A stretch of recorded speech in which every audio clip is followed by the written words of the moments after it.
showcasing the leaders behind the headlines in the telecom and data center infrastructure industry.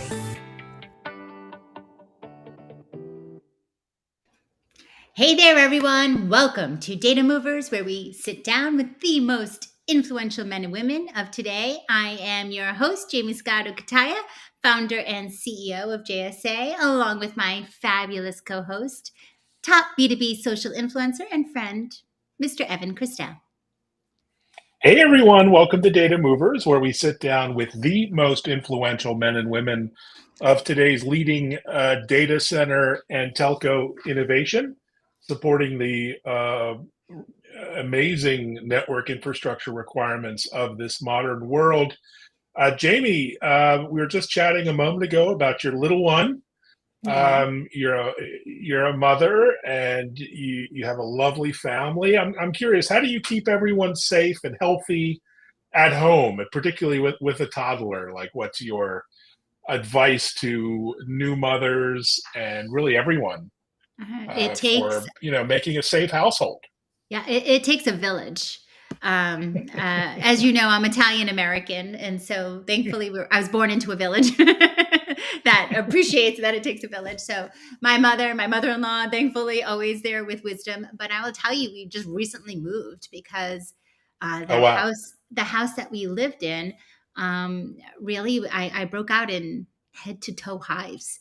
Oh my And goodness. yeah, I honestly, we didn't get it properly tested. I had to break through walls, etc. So I was like, maybe easier to just move. But I think it had mold. So Oh, that's the you worst. have to listen to your body. You have to listen to your parental intuition, and and think about your little ones. Like, they're crawling on the rugs and floors. Like, Oh, they're right. in it. They're in it. So if your body's being sensitive to it, for sure that little toddler is even more sensitive to it. So I didn't take any precautions. I Yeah, just got there's onto Zillow so and so got out of many there.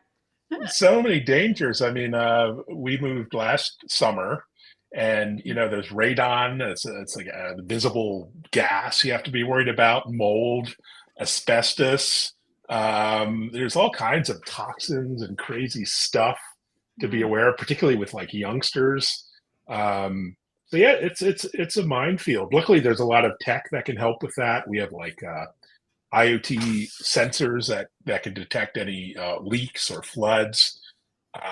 We have air quality sensors, that can detect, anything from gas leaks to like CO2 leaks to, I'm probably scaring everyone right now who's No, watching but this, but it's something to talk about, especially in the fall. Like, we're more indoors, and we need to make sure that we're providing healthy environments. And by the way, air quality, as our next guest will illustrate, can actually mean overall performance enhancements. It can give you a leading, cutting, competitive edge. So with that, I am going here on Data Movers, bring in our guests, where we dive into their background stories, a little bit of their careers, highs and lows, and unique perspectives on the future of our industry. And I'm so thrilled to welcome Mr. Jason DiFuccia. He's the CMO and product leader at K&N Global Filtration. Jason, welcome, my friend. Oh, thank you so much. Thank you, Evan. Thank you, Jamie. Appreciate being here. yeah, appreciate having you, and welcome, Jason. So I was just learning a little bit about K&N on this episode. You guys go way back, right, to like the 50s, which some of us weren't even around then. But advancements in filtration technology in the automotive industry have been your forte. Everyone who is a car person will kind of know of your brand. But talk a little bit about the pain points you solve and how they're relevant in our industry, the data center industry, something you don't Absolutely. talk a lot about. It's more speeds and feeds and power and other things, but evidently air quality is a big deal. Well, air quality, your air handler, all of that Mhm. topic tends to be the type of thing you don't think about until it becomes a problem, right, Jamie? If that's really what caused you to move, then You probably don't spend much time thinking about it until there's a reason to be thinking about it. That's right. And that's really where K&N takes its story and turns it into this data center topic. But Evan, like you say, we go back a long, long ways. If you go all the way back more than 50 years, we've been in the filtration game since the very beginning. K and N are actually the initials of our founders, Ken and Norm, who a long time ago they were motorcycle enthusiasts, they were racers, they raced on dust tracks and dirt tracks off-road and everything else. They just wanted their motorcycle to go faster, their air-cooled motorcycle go faster. And they were looking around for ways they could coax a bit more horsepower out of that air-cooled engine. And they arrived at the air filter. And they they found a media that would both capably filter out the dust, because an engine's got to run and breathe and run clean, but allowed more airflow, and airflow equals horsepower. And so that's what they did from way, way, way back when, is produce an air filter that was capable at filtering out the dust while letting more of the good stuff, that good clean air in. And they were very successful as racers. And then they developed a business around it. They then developed a filter that could be reused and washed rather than thrown away, and that was another big boon inside that off-road, dusty, dirt tracky environment. That happened a long, long time ago, and ever since then, the business that they formed, K&N, has now been in various ways and for various applications in and around the performance automotive market, in cars and trucks and SUVs, muscle cars, hyper trucks, power sports, motorsports, been helping out with that exact issue, allowing people to help their engines breathe better with this sort of threefold formula. Filter the dust, allow the air to pass through, and be washable and reusable. And that's really K&N's story up until about 3 or 4 years ago. About that time, one of the major hyperscalers in our industry here, data centers, they had a need that was much the same, sounded much the same. They wanted to filter the dust, they wanted better airflow, and they wanted something that was washable and reusable. And they actually found their way to K&N, if the true story was being told. And with their help to their spec, we built what we now have as a line of industrial and data center air filters. Because the same formula, turns out, it works great in an engine and it works really, really well in a data center. And so that's what we sell. We have a washable, reusable series of panel and V-bank filters for data centers and other industries. And it provides those same three benefits. Just it's simple, because again, nobody thinks about their air filter, so we keep it real, real simple. More air, less dust. It's washable and it's reusable. And there's lots of ways that formula goes together to benefit a business, most especially a data center. I just love that. I love that story. And I should tell you guys, if you are watching, not just listening, over my shoulder, there is a QR code. Go ahead and scan it and you will get right to the K&N site that we're talking about. And on there are so many amazing black and white photos of the founders racing their motorcycles all the way up to the present day, how you guys are. You are so known in the automotive world. The racetracks, every racetrack has K&N all over it. You are the competitive edge to that industry. But to whatever data center it was that found you, we are sending them love and kudos, thanks, because every data center needs you guys, especially as we are on this quest to get way more sustainable in our data center digital infrastructure industry. So tell us a little bit more there. How do your air filtration solutions really help us get greener? Yeah, sustainability, obviously a major topic for any business, and particularly amongst data centers. We would say there's two major ways we contribute to the sustainability or an ESG movement inside a company. First, and the largest, would simply be the waste stream that a data center contributes to.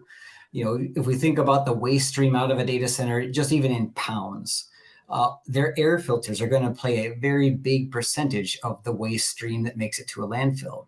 A V-bank air filter, maybe 3 feet by 3 feet by 1 foot deep. These are big cubes that have nowhere to go but the landfill. Some may be recycled, but most of them end up in a landfill, and they don't go there by the singles or the doubles or even the dozens. They go there by the many thousands.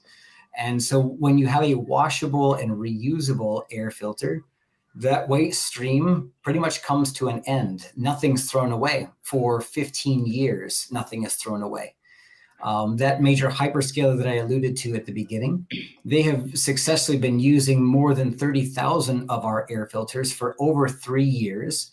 And so that's about 90,000 air filters that have not been thrown into a landfill. So your waste stream audit, that's the first and best place to start. That's the most obvious place. When you're not throwing something away and you're simply washing it and reusing it, there's a lot of landfill waste that's set aside.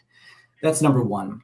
Number two would be simply the power consumption that's used along the way. So again, 3 years in use at this hyperscaler, we haven't thrown anything into a landfill, number one. And each and every day that those filters have been in use, they're more efficient. So less power being consumed is good for the environment. It allows the data center to use that power, obviously, where they would want it to, in a less wasteful way, and more towards the actual the service of the center itself. And that contributes two ways. Less power being consumed for the same amount of air being delivered, can use less power, number one. And then number two, it's less wear and tear on the air handler itself. You'll simply get more life out of the air handler that you have. We've seen this come through in spades for people in their homes. We sell these filters to residences as well. And so you get more life out of the equipment that you have. And so it's another big way we contribute to the sustainability or ESG movement inside of a data center or other company. Just love that. I love that.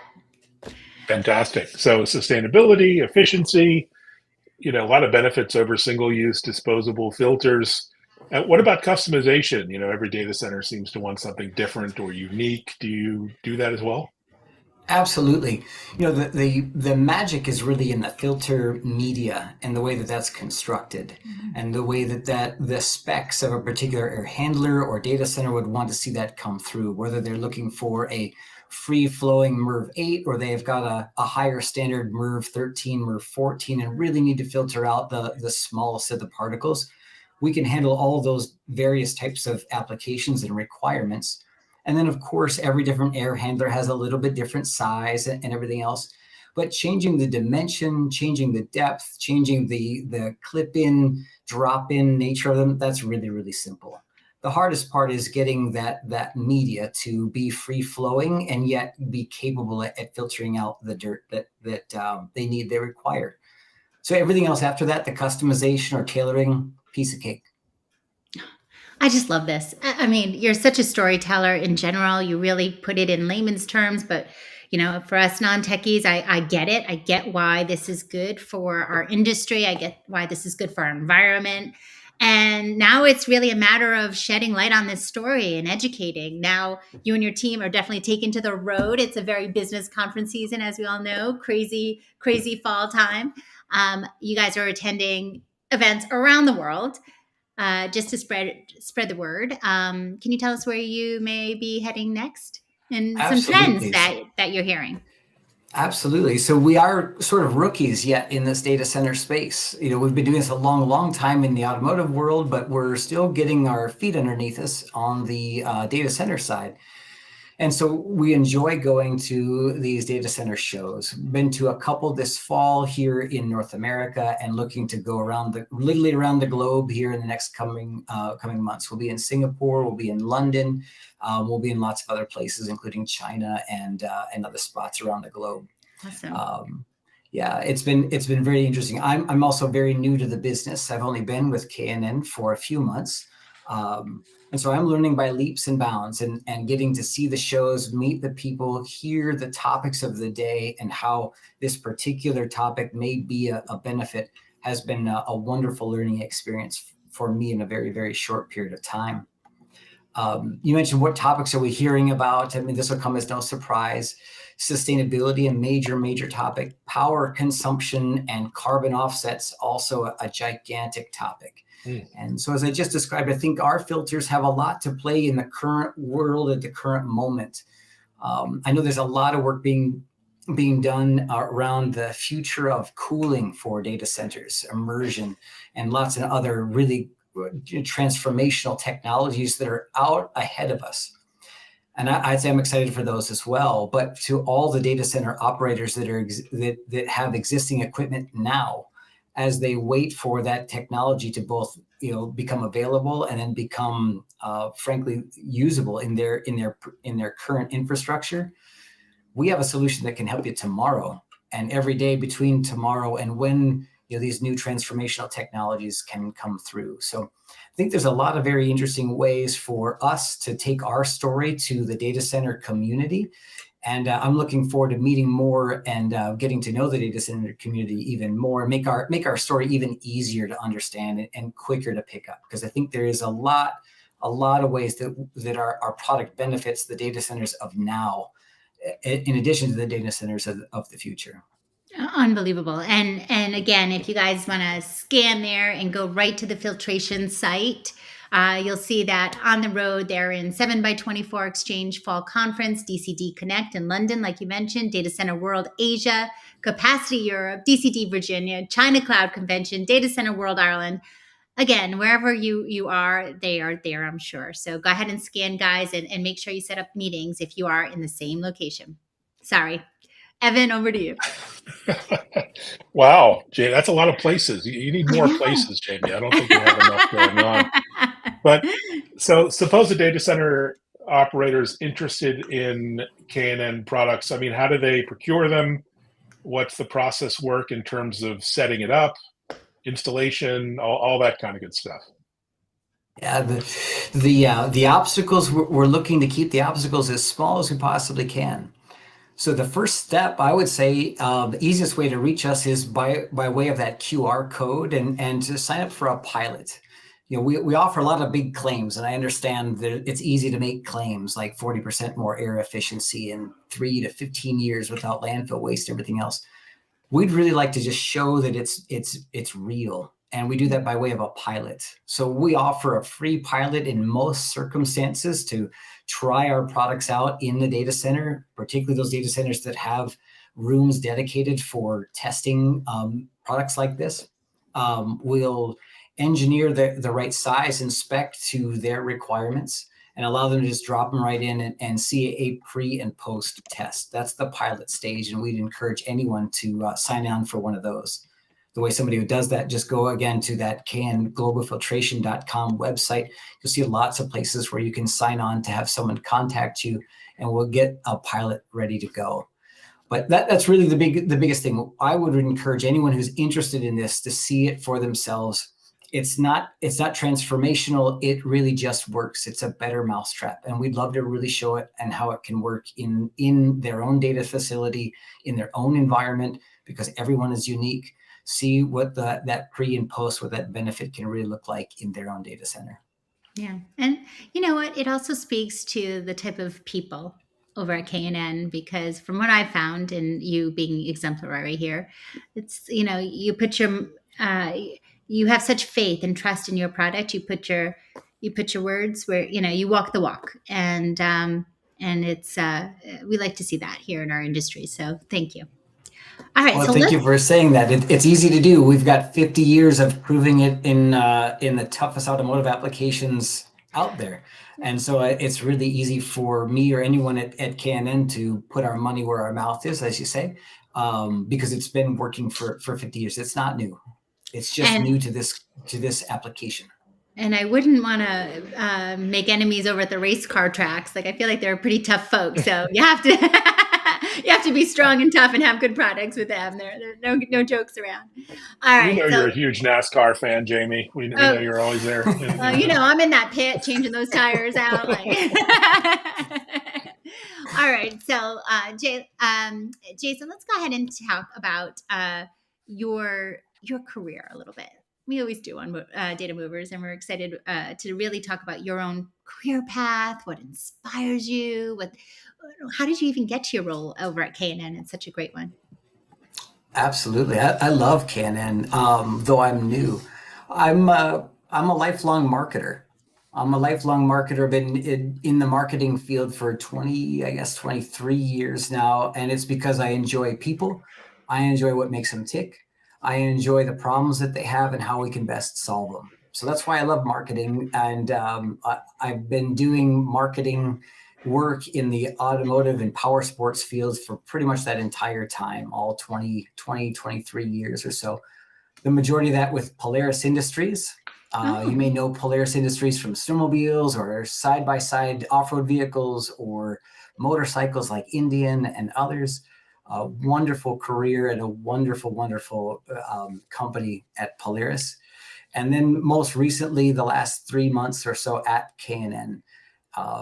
As you described at the beginning, everybody knows K&N. It's a wonderful heritage and a brand that people love and a brand that people know. And so it was a no-brainer to come to work at K&N and pick up not just the legacy of automotive performance, but now to take and diversify a company and take what I love doing, which is meeting people and solving problems, into a new vertical, a new industry for this company. And really for this company anyway, help chart the future of a new business unit. So that's my career in a nutshell. So well said. Love it. Awesome. So Polaris is really known for innovation, doing things differently. So many products and segments. Really cool company. You're only there 3 months, so at K&N. So what do you hope to do differently or innovatively at K&N, given your tenure? And how do you encourage innovation within your team? There's so many good people at K&N that have been doing this for a long time. It's really the people around K&N embody that labor of love, situation that's out there. They love the brand, they love the products, they love the customer, they love the applications of it. So fostering innovation is really, really easy. For me, I've been able to come in and not coming from outside of the brand anyway. I just like to get to root cause and ask ourselves and ask the teams to think about who really is the customer, what really is their problem. And if we can get a problem statement down, then we can ask a lot of fun questions like what if and so what? What if we were able to solve the problem a different way? And so what? What would it mean for people if we did it that way? And just by asking those 3 questions, what's the root cause? What if we thought about it differently? And so what? Would they understand it? The ideas are inside the people of K&N for sure, because they love it and they've been around it for so long. It's just a matter of unlocking it and then pushing it forward. I love that. And clearly that's what you did to get yourselves as leaders in the data center industry too. Big data center came knocking and you were like, you know what? This will apply and we will make you better because of it. And boom, you developed it and now we're bringing it. I mean, the whole thing is just amazing. So sorry. Okay. We are now at our rapid fire fun fact section of our podcast, which we're really excited about. That's basically, we're going to throw wacky, crazy questions at you that have no topic at all. no theme going on, just wacky, silly questions. You just say the first thing that comes to mind. All Evan, right. you want to kick it off, Ev?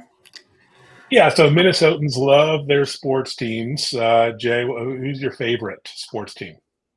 Yeah, I bucked the Minnesota trend. I am a lifelong Green Bay Packer fan. Yeah. Good answer to that one. I feel like the whole state would revolt. All right. And your number 1 piece of career advice? Career advice. Well, they say it's not what you do, but who you work for. And so my career advice is to be someone that people enjoy working for. I love that. Nice. So Midwest nice, isn't it? It's really unlike New York and Boston. Like East Coasters. we